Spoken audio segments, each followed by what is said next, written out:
Who was your first man?" She strained back, trying to draw away from him, but he held her. "No, Hank," she said, her face hard. The brief, taut movement of his lips was a smile.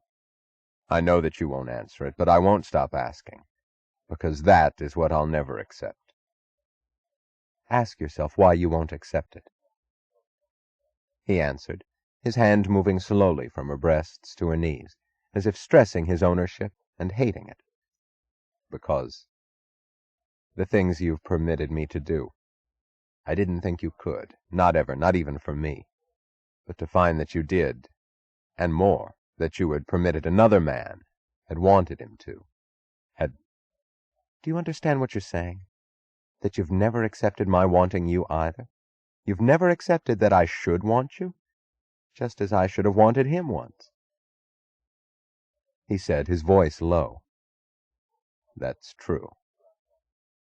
She tore herself away from him with a brusque, twisting movement. She stood up, but she stood looking down at him with a faint smile, and she said softly, "Do you know your only real guilt? With the greatest capacity for it, you've never learned to enjoy yourself.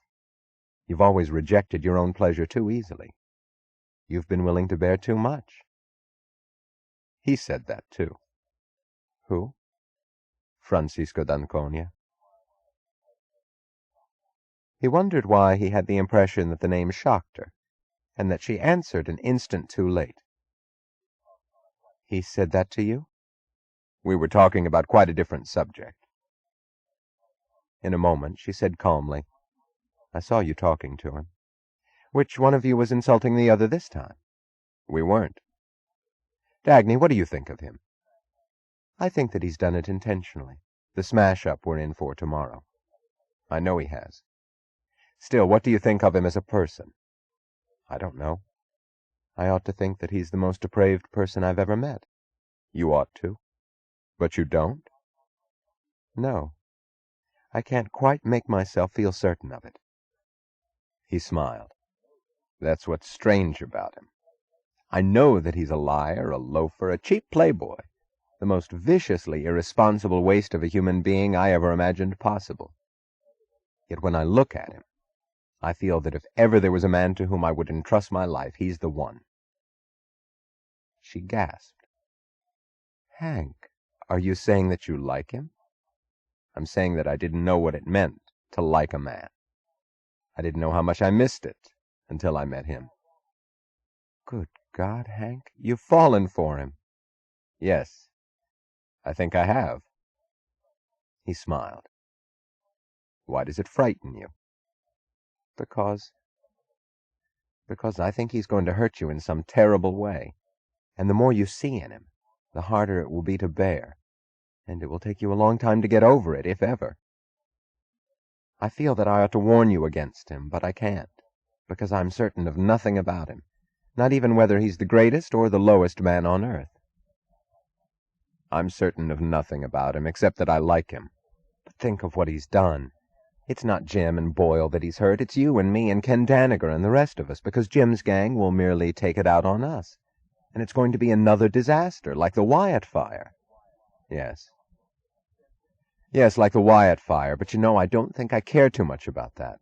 What's one more disaster? Everything's going anyway. It's only a question of a little faster or a little slower. All that's left for us ahead is to keep the ship afloat as long as we can and then go down with it." "Is that his excuse for himself? Is that what he's made you feel?" "No. Oh, no. That's the feeling I lose when I speak to him. The strange thing is what he does make me feel." "What?" "Hope." She nodded in helpless wonder, knowing that she had felt it too. "I don't know why," he said, "but I look at people and they seem to be made of nothing but pain. He's not. You're not. That terrible hopelessness that's all around us, I lose it only in his presence and here. Nowhere else." She came back to him and slipped down to sit at his feet, pressing her face to his knees. "Hank, we still have so much ahead of us, and so much right now." He looked at the shape of pale blue silk huddled against the black of his clothes. He bent down to her. He said, his voice low, "Dagny, the things I said to you that morning in Ellis Wyatt's house, I think I was lying to myself. I know it."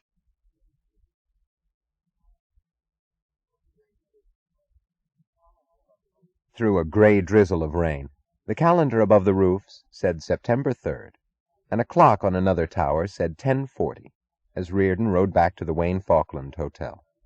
The cab's radio was spitting out shrilly the sounds of a panic-tinged voice, announcing the crash of Dunconia Copper. Reardon leaned wearily against the seat. The disaster seemed to be no more than a stale news story read long ago. He felt nothing, except an uncomfortable sense of impropriety at finding himself out in the morning streets, dressed in evening clothes. He felt no desire to return from the world he had left to the world he saw drizzling past the windows of the taxi. He turned the key in the door of his hotel suite, hoping to get back to a desk as fast as possible and have to see nothing around him. They hit his consciousness together. The breakfast table, the door to his bedroom, open upon the side of a bed that had been slept in, and Lillian's voice saying, "Good morning, Henry." She sat in an armchair wearing the suit she had worn yesterday, without the jacket or hat. Her white blouse looked smugly crisp. There were remnants of a breakfast on the table. She was smoking a cigarette with the air and pose of a long, patient vigil. As he stood still, she took the time to cross her legs and settle down more comfortably, then asked, "Aren't you going to say anything, Henry?" He stood like a man in military uniform at some official proceedings where emotions could not be permitted to exist. "It is for you to speak." "Aren't you going to try to justify yourself?" "No." "Aren't you going to start begging my forgiveness?" "There is no reason why you should forgive me. There is nothing for me to add. You know the truth. Now it is up to you." She chuckled, stretching, rubbing her shoulder blades against the chair's back. "Didn't you expect to be caught sooner or later?" she asked. "If a man like you stays pure as a monk for over a year, didn't you think that I might begin to suspect the reason? It's funny, though, that famous brain of yours didn't prevent you from getting caught as simply as this." She waved at the room, at the breakfast table. "I felt certain that you weren't going to return here last night, and it wasn't difficult or expensive at all to find out from a hotel employee this morning that you haven't spent a night in these rooms in the past year." He said nothing. "The man of stainless steel," she laughed. "The man of achievement and honor who's so much better than the rest of us. Does she dance in the chorus? Or is she a manicurist in an exclusive barber shop patronized by millionaires?" He remained silent. "Who is she, Henry?" "I won't answer that." "I want to know." "You're not going to." "Don't you think it's ridiculous? You're playing the part of a gentleman who's protecting the lady's name, or of any sort of gentleman from now on. Who is she?" "I said I won't answer." She shrugged. "I suppose it makes no difference. There's only one standard type for the one standard purpose. I've always known that under that ascetic look of yours you were a plain, crude sensualist who sought nothing from a woman except an animal satisfaction which I pride myself on not having given you. I knew that your vaunted sense of honor would collapse some day, and you would be drawn to the lowest, cheapest type of female, just like any other cheating husband." She chuckled. "That great admirer of yours, Miss Dagny Taggart, was furious at me for the mere hint of a suggestion that her hero wasn't as pure as his stainless, non-corrosive rail. And she was naive enough to imagine that I could suspect her of being the type men find attractive for a relationship in which what they seek is most notoriously not brains. I knew your real nature and inclinations. Didn't I?" He said nothing. "Do you know what I think of you now?" "You have the right to condemn me in any way you wish." She laughed. "The great man who was so contemptuous, in business, of weaklings who trimmed corners or fell by the wayside, because they couldn't match his strength of character and steadfastness of purpose. How do you feel about it now?" "My feelings need not concern you. You have the right to decide what you wish me to do. I will agree to any demand you make except one. Don't ask me to give it up." Oh, I wouldn't ask you to give it up. I wouldn't expect you to change your nature. This is your true level. Under all that self-made grandeur of a knight of industry who rose by sheer genius from the ore-mine gutters to finger bowls and white tie. It fits you well, that white tie, to come home in at 11 o'clock in the morning. You never rose out of the ore mines. That's where you belong. All of you self-made princes of the cash register. In the corner saloon on Saturday night, with the traveling salesmen and the dance-hall girls.